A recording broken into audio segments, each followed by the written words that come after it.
Your legacy thinking is holding us back. Those were the words Tyler spoke as he sat across from me in the conference room, his expensive suit probably worth more than my monthly rent.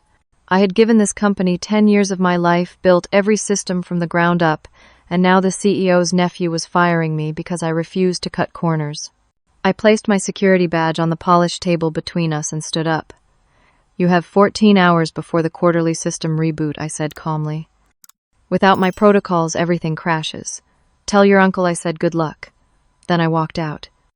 The late afternoon sun filtered through my apartment windows as I sat on my second-hand couch staring at my laptop screen. My hands were shaking. 10 years.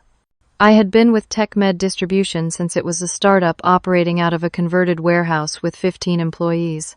I helped grow it into a 300-person pharmaceutical distribution company serving half the Midwest. I knew every line of code in those systems because I wrote most of them. Tyler Morrison, fresh out of business school with his shiny MBA and his uncle's last name, had walked into my life 6 months ago. He was 26 years old and had never written a single line of code in his life, but suddenly he was my boss. He spent those months telling me how my carefully constructed systems were outdated, how we needed to modernize, how my legacy thinking was preventing innovation. What he called legacy thinking, I called stability. What he called innovation, I called reckless shortcuts. When he proposed eliminating redundancy checks on medication orders to speed up processing time, I refused. When he wanted to move our entire infrastructure to the cheapest cloud provider without proper security vetting, I pushed back.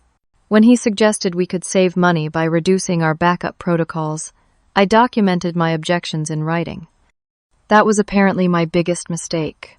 Tyler did not like being told no, especially not in writing. Especially not by someone who had been there longer than him and knew more than him. I updated my resume, trying to ignore the hollow feeling in my chest.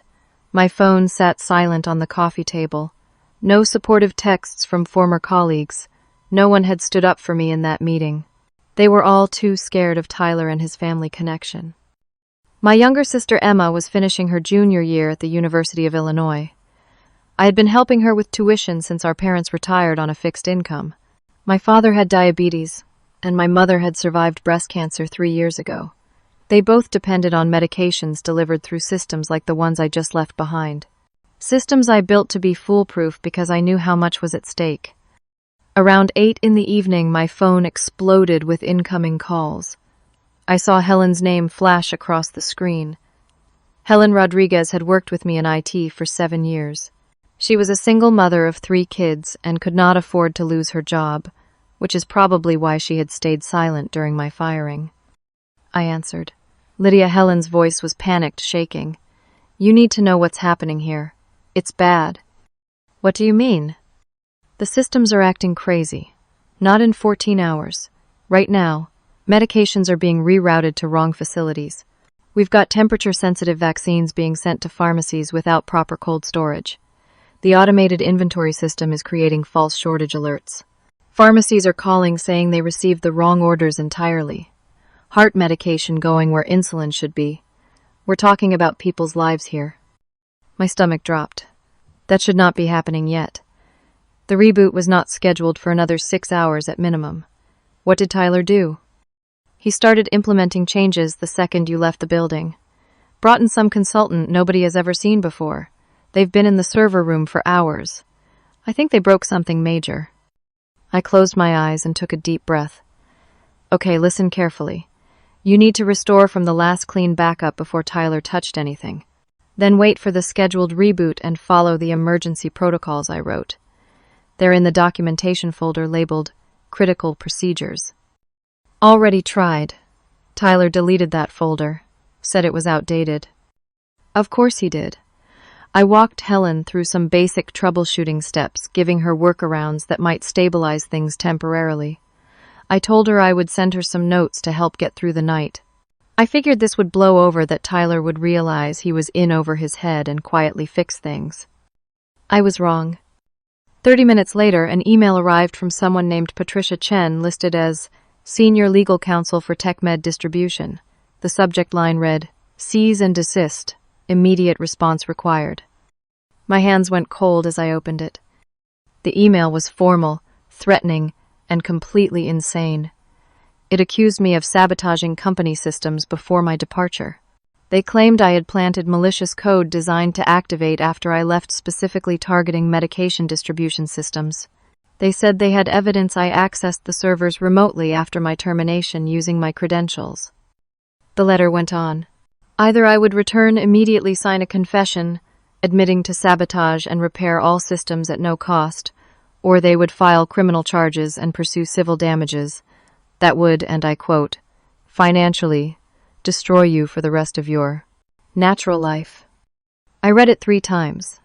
Then I checked my personal server logs. I maintained my own monitoring system, a personal safety net I had set up years ago on my own private server. It tracked my access to company systems for my own protection in case something like this ever happened.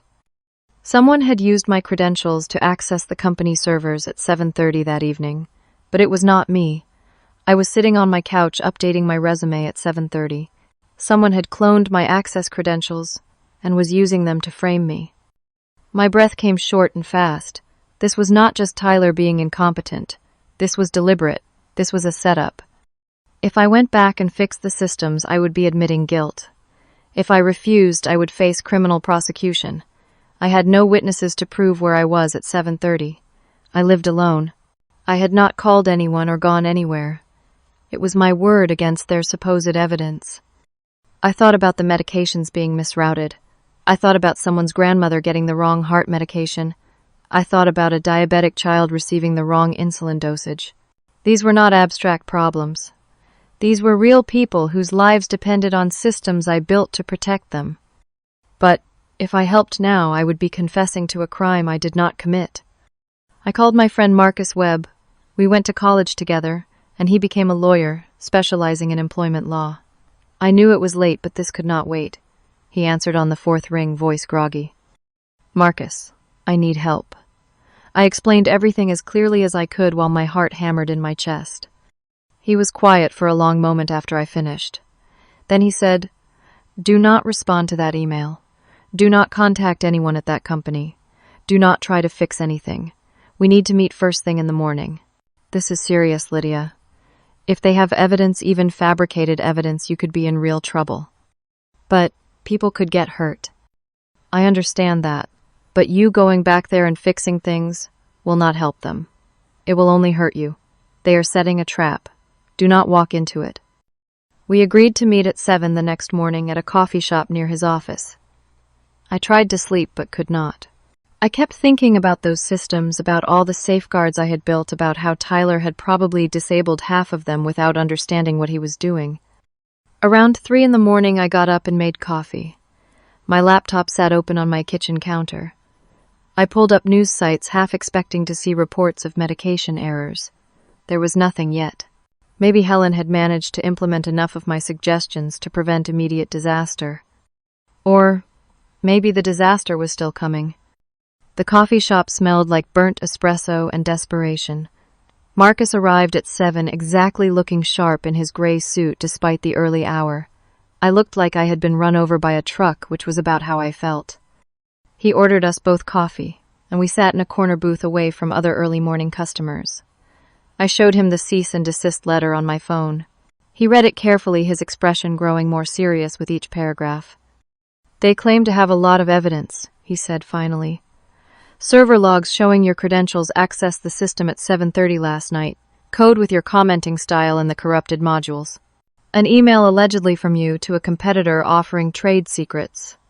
A USB drive found in your desk with malicious code. And a witness statement from Tyler claiming you threatened to make them regret firing you. I never said that. I never would say that. And I can prove I was home last night. How? I have my own server logs showing I did not access their systems. But Marcus, I do not have cameras at my apartment. No one saw me there. I did not order food delivery or call anyone until Helen called me. It's just my word. He nodded slowly. The USB drive is concerning. If they claim they found it in your desk, that's physical evidence. Did you keep any USB drives at work? Just one for backing up my personal notes and code samples. But there was nothing malicious on it, just my own reference materials. They could have added files to it after you left. My stomach turned. So what do I do? Honestly, nothing. Let them crash. Protect yourself. If you try to help now, you play into their hands. I thought about my mother picking up her blood pressure medication at the pharmacy. I thought about kids with epilepsy needing their seizure medications at exact times. I thought about cancer patients, depending on carefully timed chemotherapy drug deliveries. I cannot just let people get hurt, Marcus. He leaned forward, his voice firm but kind. Lydia, listen to me. You cannot save everyone, especially not if it means destroying yourself. You built safeguards into those systems for years. Those safeguards are still there. The damage will be limited. And more importantly, this is not your responsibility anymore. They fired you. They accused you of a crime. You do not owe them anything. He was right legally, but it did not feel right morally. I spent the next 2 hours with Marcus going over every detail. We discussed my options, which seemed to be narrowing by the minute. He advised me not to engage with the company at all. Let their systems fail. Let them deal with the consequences. Once the dust settled and they realized they needed my help, we could negotiate from a position of strength and clear my name. It was a good strategy. It made sense. So I tried to follow it. I went home and sent an anonymous email to Helen from a burner account I created. I gave her step-by-step instructions to restore the medication verification protocols, the critical safety systems that prevented wrong medications from reaching patients. I figured this would fix the most dangerous problems without directly incriminating myself. I felt better having done that, like maybe I could protect people without destroying myself. Then, around 11 in the morning, my phone started buzzing nonstop. My LinkedIn profile was getting dozens of notifications, messages, comments, tags. I opened the app with a growing sense of dread. Tyler had posted a public statement. TechMed Distribution had issued a press release. They had called a press conference. And they had named me.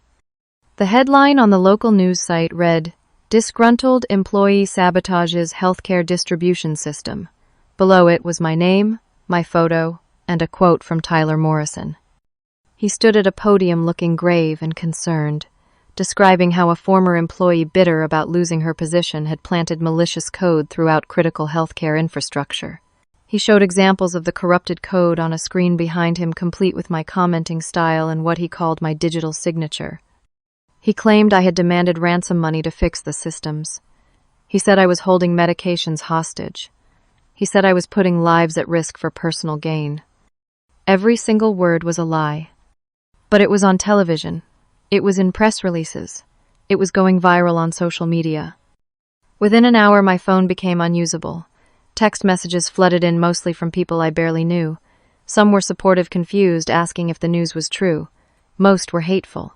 Strangers telling me I deserved to rot in prison. People saying I should be ashamed. Someone found my address and posted it online with a comment about how someone should teach me a lesson. My professional email was overwhelmed. My LinkedIn messages were full of attacks. Someone created a fake Twitter account in my name, posting about how I was proud of what I did.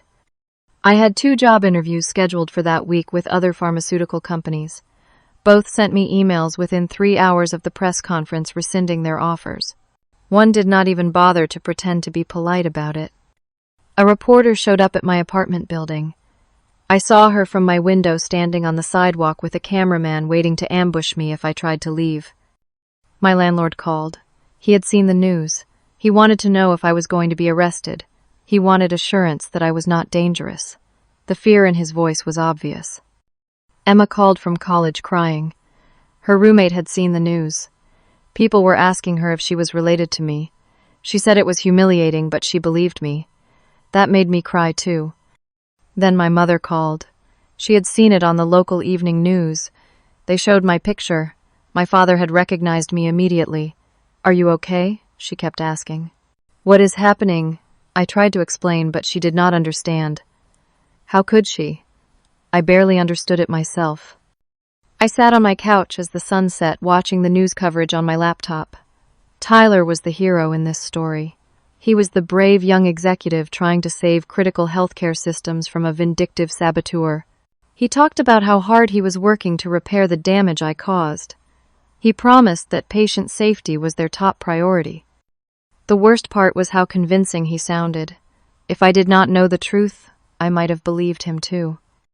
My professional reputation, built over 10 years of careful work, was destroyed in a single afternoon. My name was permanently associated with sabotage, with endangering lives, with greed and vindictiveness. And I had no way to fight back.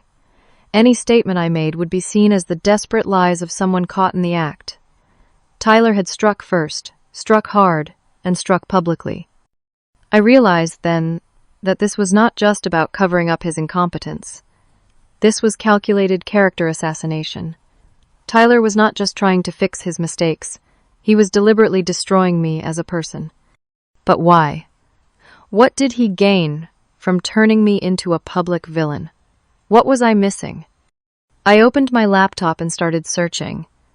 I looked up Tyler's background more carefully than I had before. I looked for connections, for patterns, for anything that would explain this level of coordinated attack. That is when I noticed something. Tyler had recently followed several accounts on social media related to corporate acquisitions and distressed asset sales. He had liked posts about crisis management consulting. He had shared articles about the value of companies during emergency situations. A cold feeling settled in my stomach. This was bigger than I thought. Morning came, but I had not slept. I sat at my kitchen table, surrounded by printouts and notes, trying to piece together what Tyler was really doing. The hatred online had not died down. If anything, it had gotten worse overnight. Someone had created an entire website dedicated to documenting my supposed crimes, complete with fabricated evidence and edited screenshots. My phone rang. "Marcus," I answered. "Lydia, we have a problem. A bigger problem." "What now?" "Tyler's legal team sent formal letters to 3 professional certification boards claiming you violated ethics standards. They're reviewing your credentials. And 4 companies in the pharmaceutical IT network received warning letters about you, claiming you're unstable and dangerous." I felt my chest tighten. So I am being blacklisted. Actively, deliberately. This is not normal, Lydia. Companies do not usually go to these lengths unless they are trying to completely eliminate someone as a threat. A threat to what? That is what we need to figure out. I spent the morning trying to salvage something from the wreckage. I reached out to a tech journalist named Amy Brenner, who had covered healthcare IT for years. I sent her a carefully worded email explaining my side of the story, offering evidence, asking if she would investigate. She responded within an hour. She was interested. She had questions. She wanted to meet. For the first time in days, I felt a small spark of hope. Then, at 2 in the afternoon, I got an alert from my bank. Unusual account activity. Someone had attempted to transfer $15,000 from my checking account to an overseas account. The bank had flagged it and stopped the transfer, but my account was now frozen pending investigation. My hands shook as I called the bank. They explained that someone had accessed my account using my social security number and mother's maiden name. They had answered all the security questions correctly. The bank representative was professional but suspicious. They needed to verify my identity, which would take several days. In the meantime, I had no access to my money. 10 minutes later, Emma called. "Lydia, something weird is happening. Someone opened a credit card in your name. The company called my dorm phone asking to verify. They said it was for a card with a $15,000 limit that was maxed out in a single day." Then my mother called. A woman claiming to be from my legal team had called their house asking for personal information. My father had almost given her their Medicare numbers before my mother got suspicious and hung up. Someone had stolen my identity, not random identity theft. Targeted, deliberate theft using information that could only have come from TechMed's employee database. When those systems were compromised, all our personal data was exposed. Emergency contacts, social security numbers, family information, everything. And someone was using my data, specifically, to destroy my credit, drain my accounts, and harass my family. I called Marcus again. He swore, which was unusual for him. "This is coordinated harassment. This goes beyond corporate legal tactics. This is personal destruction." "I know. But why? What am I to them? I am just a fired employee." You are something more than that. Think about it. What do you know that makes you dangerous? I thought about it. I knew their systems inside and out. I knew their vulnerabilities. I knew their security protocols. I knew where all the bodies were buried, so to speak. But I also knew something else. I knew that their systems should not have failed this quickly or this catastrophically from simple incompetence. Tyler would have had to deliberately sabotage them, deliberately create vulnerabilities, deliberately set things up to fail. Why would someone do that, unless they wanted the company to fail? Marcus, what if Tyler is not trying to save the company? What if he is trying to destroy it? Keep going. If the systems crash badly enough during a critical period, the company's value tanks. Stock price drops. Contracts get canceled. The company becomes vulnerable. Vulnerable to what? To acquisition. To a buyout. What if someone is planning to buy TechMed after Tyler crashes it? That would be securities fraud. Market manipulation. That is federal prison time. Yes. Which means if I figure it out and expose it, I am not just an annoyance. I am a threat to a major criminal conspiracy. We need proof. Hard proof. Can you get it? Maybe. I still have access to my private monitoring system. If Tyler did something deliberate, it would be logged there. Be careful. They are watching you. I spent the next 3 hours carefully accessing my private server logs through multiple VPN layers and proxy servers. What I found made my blood run cold. Tyler had not just made mistakes.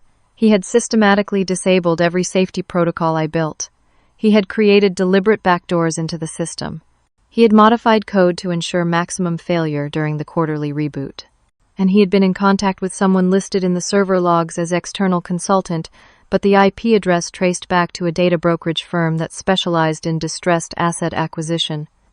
I was right. This was not incompetence. This was sabotage for profit. I was downloading everything to an encrypted drive when my doorbell rang. I looked through the peephole. 2 police officers stood in the hallway. My heart nearly stopped. I opened the door slowly. Lydia Grant. Yes. We received a report of a threat of violence. Someone called claiming you threatened to harm employees at TechMed Distribution. We need to ask you some questions. It took 30 minutes to convince them I had not threatened anyone. They were professional but skeptical. One of them kept looking around my apartment like he expected to find evidence of something. Finally, they left with a warning to stay away from my former workplace and to not contact anyone who works there. As soon as they left, I realized what had happened. Tyler had filed a false police report to create an official record of me being dangerous. Now it was not just his word. Now there was a police investigation. Even though they did not arrest me, the fact that they showed up would be in a report somewhere. Another piece of the frame falling into place. I called Amy, the journalist. Her number went straight to voicemail. I left a message. She did not call back. At 6 that evening, she sent me an email. I'm sorry. My editor killed the story. TechMed's legal team contacted the paper threatening a lawsuit if we publish anything that defends you. I believe you, but I can't help you. I'm really sorry. Another door slammed shut. I sat in my dark apartment curtains, drawn door-locked phone, buzzing with hate messages I no longer read. My savings were depleted from legal fees. My credit was ruined. My reputation was destroyed. My family was being harassed. I was being framed for crimes I did not commit. And Tyler was winning. I did not sleep that night either. My body was exhausted, but my mind would not stop racing. Around 3 in the morning, I sat on my bathroom floor, head in my hands, wondering if I should just give up. Maybe Marcus was right. Maybe I should just walk away, move to another state, start over with a new name. But then I thought about all those patients depending on medications. I thought about the code I wrote to protect them. I thought about everything I built being used to hurt people. I could not let Tyler win. At 7 in the morning, I met Marcus at the same coffee shop. I had not showered. I probably looked half dead. He took one look at me and ordered me a large coffee and a breakfast sandwich. Eat something. You need your strength. I showed him everything I had found in my server logs. The evidence of deliberate sabotage, the connections to the data brokerage firm, the pattern of systematic destruction. He studied it carefully. This is good. This is actually really good. But there's a problem. What? You obtain this through a monitoring system you set up without explicit company authorization. Technically, you've been conducting unauthorized surveillance of company systems for years. It was for safety, for backup, in case something like this happened. I know, and a judge might see it that way. But Tyler's lawyers will argue that you used it to plan your sabotage, that you've been secretly monitoring systems so you would know exactly how to break them. Your evidence could actually make things worse for you. I put my head down on the table. Of course it would. But Marcus continued, this evidence is perfect for federal investigators. This is not just corporate malfeasance. This is securities fraud, market manipulation, computer crimes that cross state lines. This is FBI territory. You think they would listen? If we present it right, yes. Let me make some calls. While Marcus worked his contacts, I went to a public library. I could not risk using my home internet anymore. I uploaded copies of all my evidence to multiple encrypted cloud storage locations. I sent copies to Marcus. I sent a copy to Amy with instructions to publish it if anything happened to me. Then I logged into a forum where IT professionals discussed industry news. I posted anonymously describing what was happening at TechMed without naming the company. I wanted someone to know the truth even if they did not know it was about me. Around noon, Marcus called. Good news and bad news. Good news is that a special agent from the FBI's Cybercrimes Division is willing to meet with you. Her name is Patricia Ramos.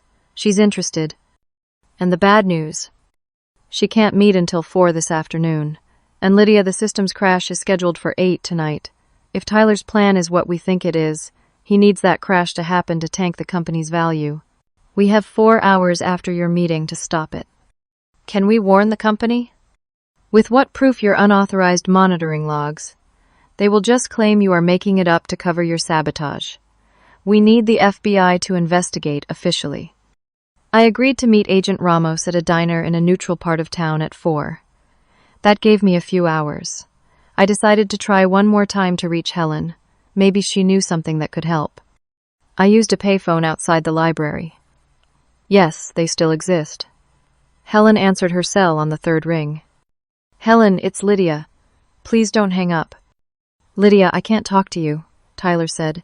If anyone helps you, we'll be fired too. I understand.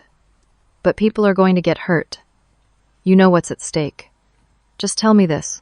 What is Tyler doing right now? Silence.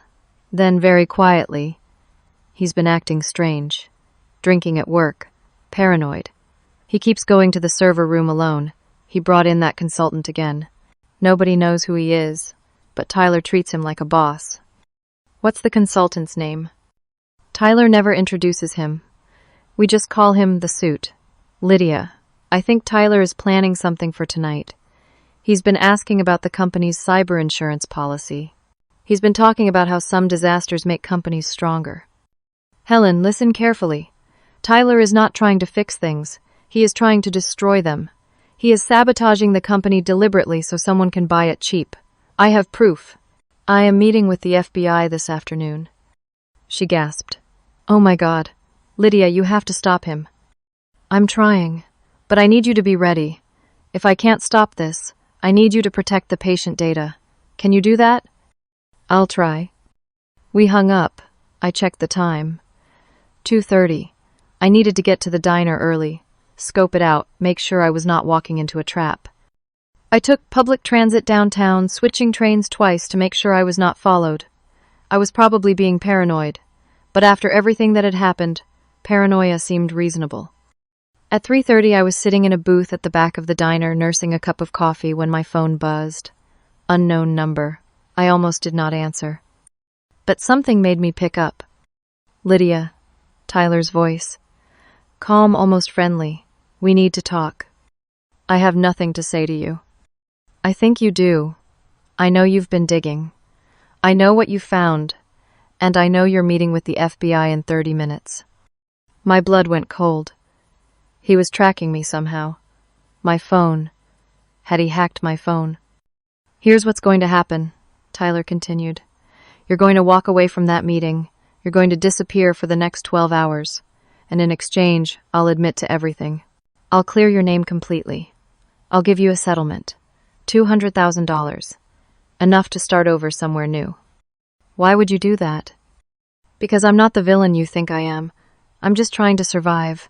My uncle brought me in to fix this company, but it's already dying. I'm just speeding up the inevitable. And yeah, I'm making money from it. But nobody really gets hurt. Medications get delayed by a day or two. That's it. Then everything gets bought out, restructured, and everyone keeps their jobs under new management. Except me. Except you.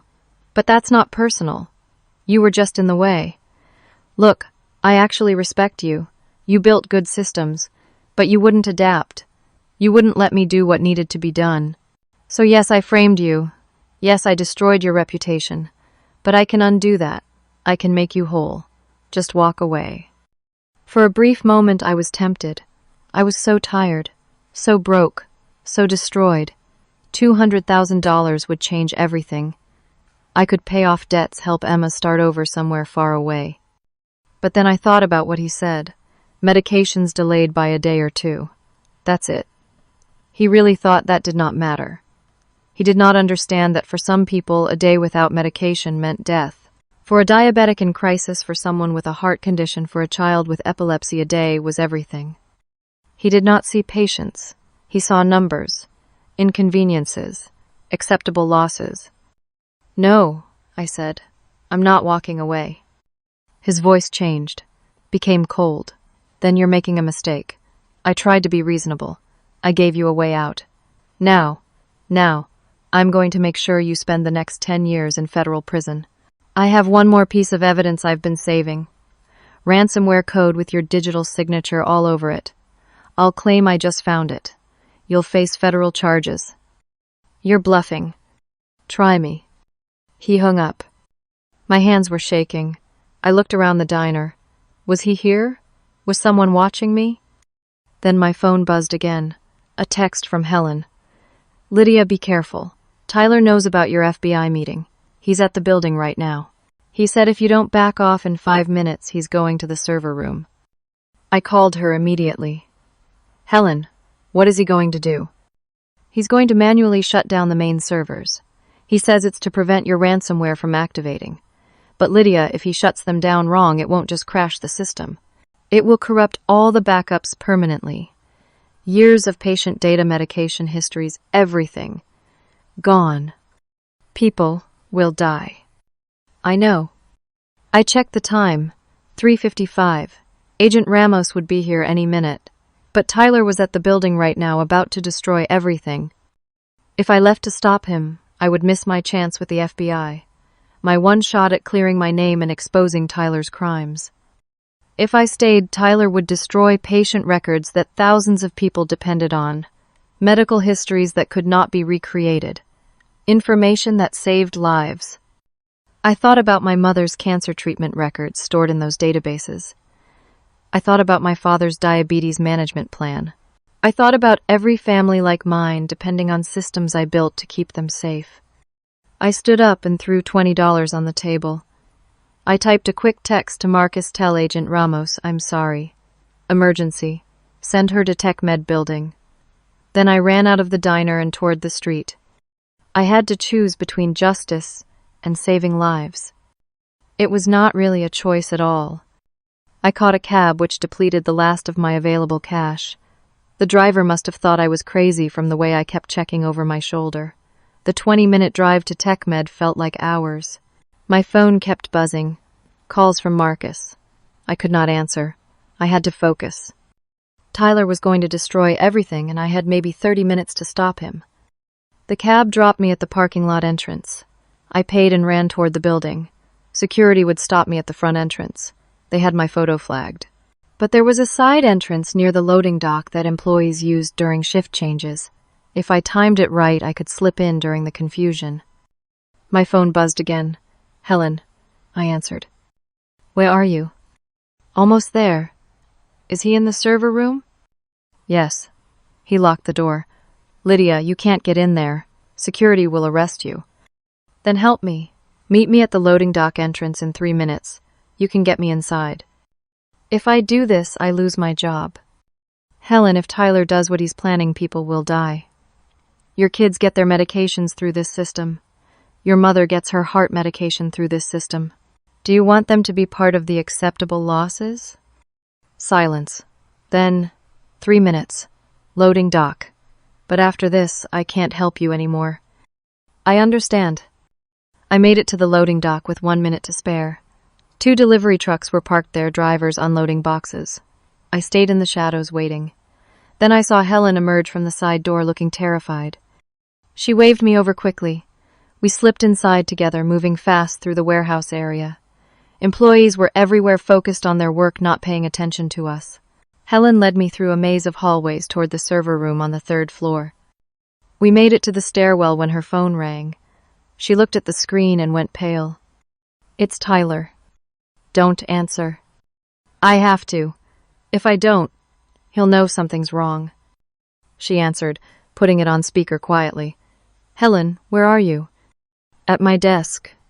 Why? I need you to come to the server room. Now. Bring your access card. Helen looked at me with wide, frightened eyes. I nodded. She had to keep up the act. Okay, on my way. She hung up. Lydia, it's a trap. He knows you're here. How? I don't know, but he knows. You have to leave. I can't. Not yet. Then I'm coming with you. No, you've done enough. Go back to your desk. If anyone asks, you never saw me. Lydia. Go. Please. Your kids need you. She hugged me quickly, desperately. Then she ran back down the stairs. I continued up alone. My heart hammered in my chest. Every part of me screamed that this was a mistake, but I kept climbing. The server room was on the 3rd floor at the end of a long corridor. I could see the door from the stairwell.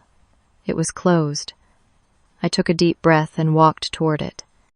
As I got closer, I heard voices. Tyler was on the phone, talking loudly enough that I could hear through the door. Yes, she's here. I'm sure. Helen's phone GPS just pinged from the stairwell. Lydia must have borrowed her phone, or Helen's helping her. Either way, she's in the building. A pause. Then, no, this is perfect. She's violating the restraining order by being here, breaking and entering. When security catches her, we have everything we need. Criminal trespass, unauthorized access, she's finished. Another pause. His voice dropped lower. And if the servers just happen to fail while she's in the building, while she's near the server room, well, that's just more evidence of sabotage, isn't it? I felt sick. He was not just setting a trap. He was setting it up so I would be blamed for everything. I needed to think. I could not go in there. Security was probably on their way right now, but I also could not leave. If Tyler shut down those servers his way, the damage would be catastrophic. Then I remembered something. My private monitoring system had limited remote capabilities. Years ago, I built in emergency protocols for situations like this. Fail-safes that would protect core data if someone tried to destroy it. I pulled out my phone and connected to my monitoring system through a secure VPN. I navigated to the emergency protocols section. There it was, System Shield. A lockdown function I built but never tested, designed to temporarily protect critical patient data before a catastrophic shutdown. I could trigger it remotely. It would not stop Tyler, but it would save the data. Patient records would be preserved. Lives would be saved. But triggering it would prove I had remote access capabilities. It would prove my monitoring system existed. Tyler could use that as evidence that I had the means to sabotage things remotely. I was about to make myself look even more guilty to save people who thought I was a criminal. My finger hovered over the activation button. Through the door, I heard Tyler moving around. I heard the sound of him typing on a keyboard. He was preparing to shut everything down. I pressed the button. On my screen, I watched as the emergency protocol activated. Deep in the server architecture beneath all of Tyler's sabotage, my failsafe engaged. Patient data began automatically replicating to protected partitions. Critical medication records locked into read-only mode. Everything essential was being saved. Then alarms started going off. I heard Tyler swear loudly. What the hell? Who activated the emergency protocols? Footsteps behind me. I turned. Security guards were running down the hallway. 3 of them. They saw me immediately. Stop. Don't move. But I was not done. I had one more thing to do. I opened my email and sent every piece of evidence I had collected, every log file, every document to Agent Ramos. I attached a note. Tyler Morrison is at TechMed Distribution right now, attempting to destroy patient data. Please come immediately. Then I copied Marcus Amy, the journalist, and 2 other contacts. I hit send just as the security guards reached me. They grabbed my arms, not gently. One of them was already calling the police. Tyler emerged from the server room, his face red with anger and something else. Fear, maybe. Officers, this is the woman who's been threatening us. She just attempted to breach our facility. She may have just sabotaged our systems again. I did not sabotage anything. I saved your patient data. You were about to destroy it. That's a lie. I was trying to prevent further damage from your malware. More footsteps. The CEO, Tyler's uncle, Gerald Morrison, came striding down the hallway with several executives. He looked angry and confused and exhausted. What is going on here, Tyler? You said this was under control. It is Uncle Gerald, but she broke in. She's been trying to cover her tracks by triggering more system failures. That is not true, I said loudly, firmly. I activated emergency data protection protocols because Tyler was about to permanently destroy all your patient records. Check the logs. Check what he was doing in there. Gerald looked between us. Tyler, is this true? Of course not. She's lying. She's desperate. Uncle Gerald, we need to have her arrested immediately before she does more damage. Check the logs, I repeated. Check his access history. Check what he was typing into the server console 5 minutes ago. He was preparing a manual shutdown command that would corrupt all backups. That's ridiculous, Tyler sputtered. Gerald turned to one of the executives. Jack, can you check that? The executive, a middle-aged man with graying hair, nodded and went into the server room. We all stood there in tense silence. Security still held my arms. Tyler looked increasingly nervous. I felt surprisingly calm. Whatever happened next, I had done what I needed to do. The patient data was safe. Jack emerged from the server room looking pale. Gerald, she's right. Tyler had initiated a forced shutdown sequence. If it had completed, it would have corrupted all our backups beyond recovery. But something triggered an emergency protection protocol. All critical patient data has been isolated and preserved. Gerald turned to Tyler, his face darkening. Nephew, you need to explain what's happening right now. Tyler opened his mouth, but no sound came out.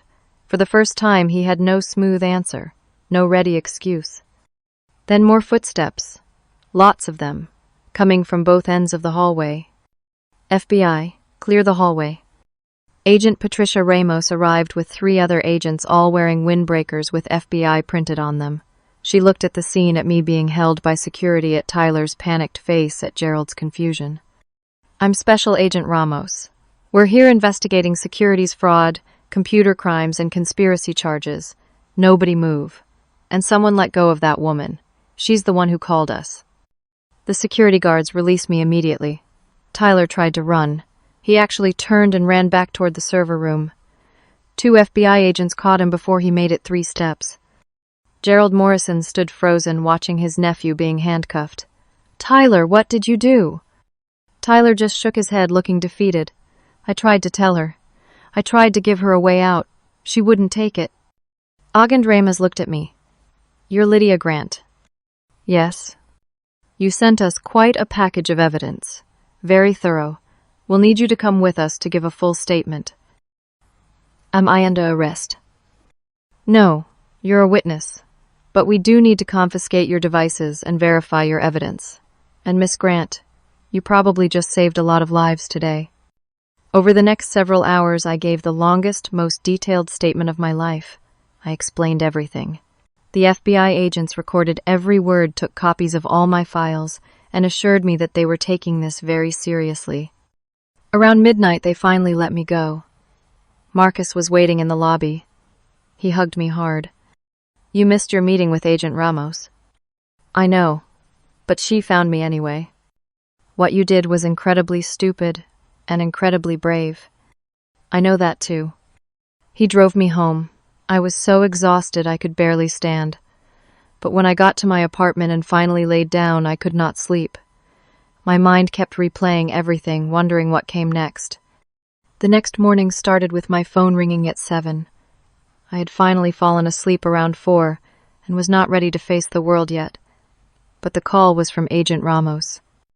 Miss Grant, we need you to come in again. We have more questions. But I wanted you to know that Tyler Morrison is being charged with multiple federal offenses. Wire fraud, securities fraud, computer tampering, and conspiracy. We've also arrested the consultant he was working with. It's bigger than we thought. How much bigger? Can't discuss details yet, but you were right about almost everything. Come in at 10. We'll talk more. I got up, showered for the first time in what felt like days, and tried to make myself look presentable. My apartment was a disaster. Dishes piled up, mail unopened, everything a mess. I would deal with it later. At 9:30, my doorbell rang. I checked the peephole nervously. It was Helen. I opened the door. Helen stood there looking exhausted and guilty and relieved all at once. Can I come in? Of course. We sat at my kitchen table. She started crying before she even spoke. I'm so sorry. I'm so sorry for everything. Tyler threatened me. He said if I helped you, I would lose my job and he would make sure I never worked in IT again. I have 3 kids. I couldn't risk it. But then yesterday when you asked me to help you get inside, I couldn't say no anymore. I knew what he was doing was wrong. I knew you were telling the truth, and I was so scared. I reached across and held her hand. You did the right thing. You helped when it mattered most. I should have helped sooner. I should have stood up for you when you got fired. Everyone should have. We all knew Tyler was incompetent. We all knew he was lying about you. But we were all too scared to say anything. I understand. Corporate politics are brutal. People have families to protect. That's not an excuse. We let you take the fall because it was easier than standing up to the boss's nephew. We sat in silence for a moment. Then she said, I testified to the FBI yesterday after you left. I told them everything I knew. Tyler tried to get me to lie for him. I have text messages where he asked me to back up his story. I gave them all to Agent Ramos. Thank you. There's something else. She pulled out an envelope from her purse. This is from Gerald Morrison. He asked me to give it to you personally. I opened it. Inside was a formal letter of apology and an offer. TechMed wanted to hire me back as Chief Technology Officer with a significant raise and stock options. They wanted me to rebuild everything properly. They wanted me to testify on their behalf that they were victims of Tyler's scheme, too. I laughed bitterly. Now they want me back. Are you going to take it? No, absolutely not. They threw me away the second it was convenient. They believed Tyler's lies without question. They publicly destroyed my reputation. And now they want me to come back and fix their mess. I don't blame you. Besides, I have better plans. Helen left after promising to stay in touch. I went to the FBI office and spent hours answering more questions. Agent Ramos showed me evidence they had collected. Tyler's communications with the data brokerage firm, financial transfers, documents showing the planned acquisition, a whole conspiracy that went deeper than I had imagined. The consultant Tyler brought in was actually a corporate raider who specialized in destroying companies from the inside and buying them at rock-bottom prices. Tyler was supposed to get a management position in the restructured company and a percentage of the profits, but the scheme required TechMed to completely fail during a critical period, hence the sabotage. They needed a scapegoat, Agent Ramos explained. Someone to blame so nobody would investigate too carefully. You were perfect. Long enough tenure to have access, recent enough termination to seem disgruntled. Tyler actually studied psychological profiles of whistleblowers and saboteurs to figure out how to frame you convincingly. That's insane. That's criminal. And expensive. This operation cost them serious money, which means they expected serious returns. Over the next few days, the truth started coming out publicly. The FBI issued a statement. The press picked up the real story. Amy, the journalist, published a detailed investigation piece about the whole scheme. My name was cleared. Sort of. The problem with being publicly accused is that even when you are proven innocent, people remember the accusation more than the exoneration. Some people still believed I was guilty and had somehow gotten away with it. Some thought the FBI cleared me as part of a cover-up. Conspiracy theories spread online. But most rational people, understood what happened. I started getting emails from former colleagues apologizing. Professional groups reinstated me with apologies. The certification boards dropped their investigations. And then the job offers started coming. Not from pharmaceutical companies, from cybersecurity firms, from consulting agencies, from companies that wanted someone who understood insider threats and system protection. Marcus helped me review the offers. One stood out. A cybersecurity consulting firm wanted me to help companies protect against the exact kind of attack I had just survived. They offered excellent pay, flexible hours, and the freedom to choose my clients. But I had a different idea. 2 weeks after Tyler's arrest, I met with a small business attorney and filed paperwork to start my own consulting firm, Grant Security Solutions. I would specialize in helping companies protect against insider threats, build robust systems, and create fail-safes that actually work. My first employee was Helen. I offered her a position as senior security analyst with a 20% pay increase over what TechMed paid her. She cried when I told her. My second call was to Amy. I asked if she wanted exclusive access to write about my work to cover the cybersecurity industry from an insider's perspective. She said yes immediately. Within 3 months, I had 6 clients. Within 6 months, I had 15. Companies wanted someone who had actually survived what they feared. Someone who understood not just the technical side, but the human side. Someone who had been betrayed and framed and destroyed and came back stronger. The money was good, better than good. I paid off all the debts from the identity theft. I paid off my legal bills. I set up a college fund for Helen's kids. I helped Emma finish school debt-free. I bought my parents a new car because their old one kept breaking down. Tyler went to trial 8 months after his arrest. The evidence was overwhelming. He pleaded guilty to avoid a longer sentence, but still got 8 years in federal prison. The corporate raider he worked with got 12. TechMed survived, but barely under new management.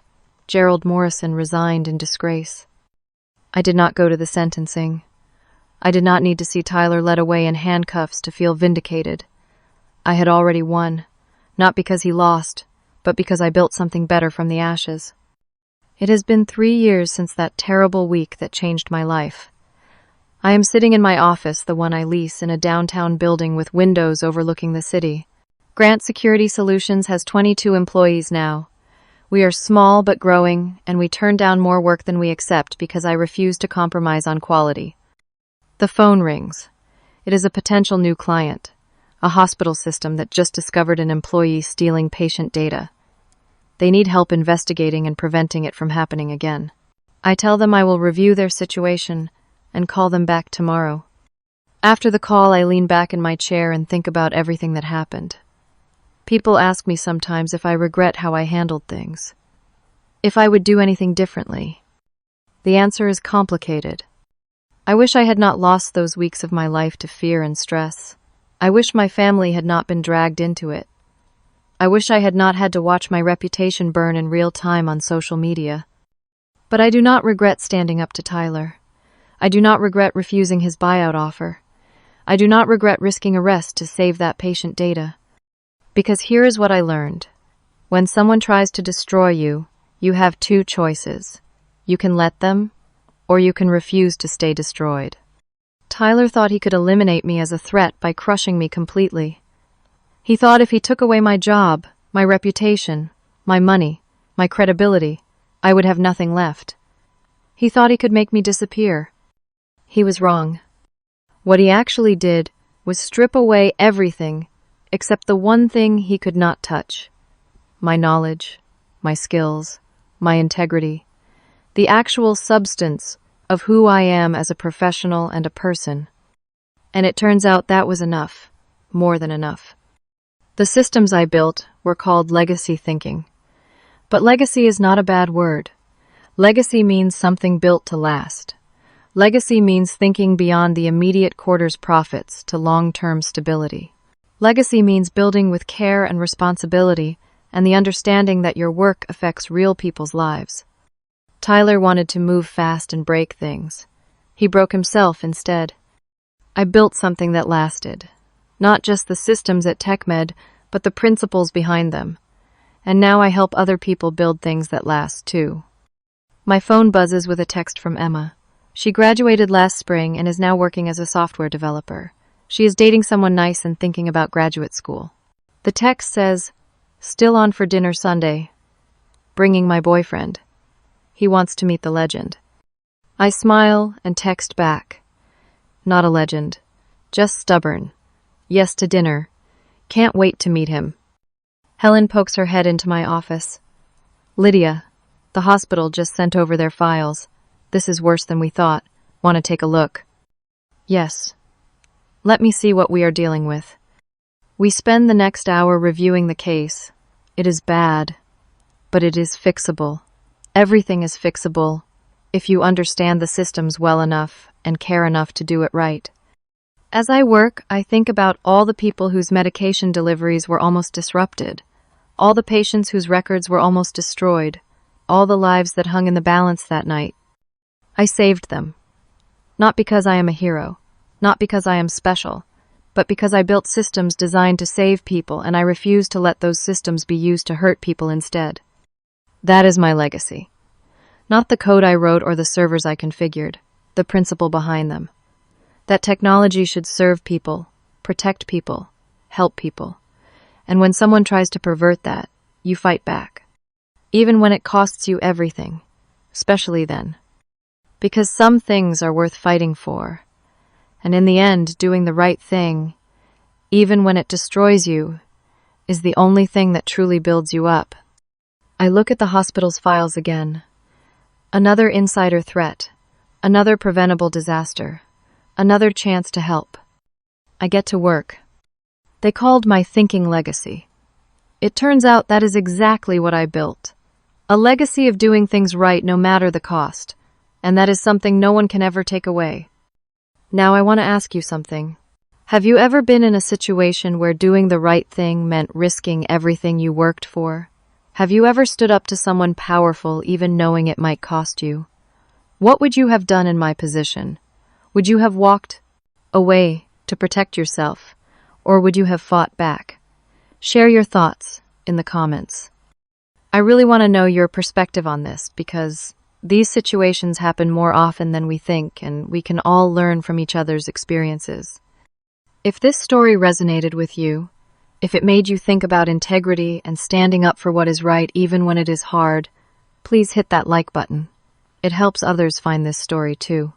And if you want to hear more stories about people who faced impossible odds and found their way through, subscribe to this channel. There are so many more stories to tell about ordinary people doing extraordinary things simply by refusing to give up. Share this story with someone who needs to hear it today. Maybe someone facing their own impossible situation. Maybe someone who feels crushed by circumstances beyond their control. Maybe someone who just needs to be reminded that surviving the worst moments can lead to building the best future. Thank you for listening to my story. Thank you for being here. Thank you for caring about what happens to people like me. People who just tried to do their jobs right and got punished for it, but who refused to stay down.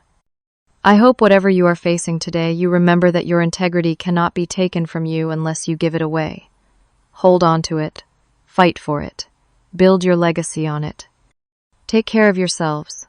Stand up for what is right. And never let anyone convince you that doing things properly is outdated thinking. Until next time,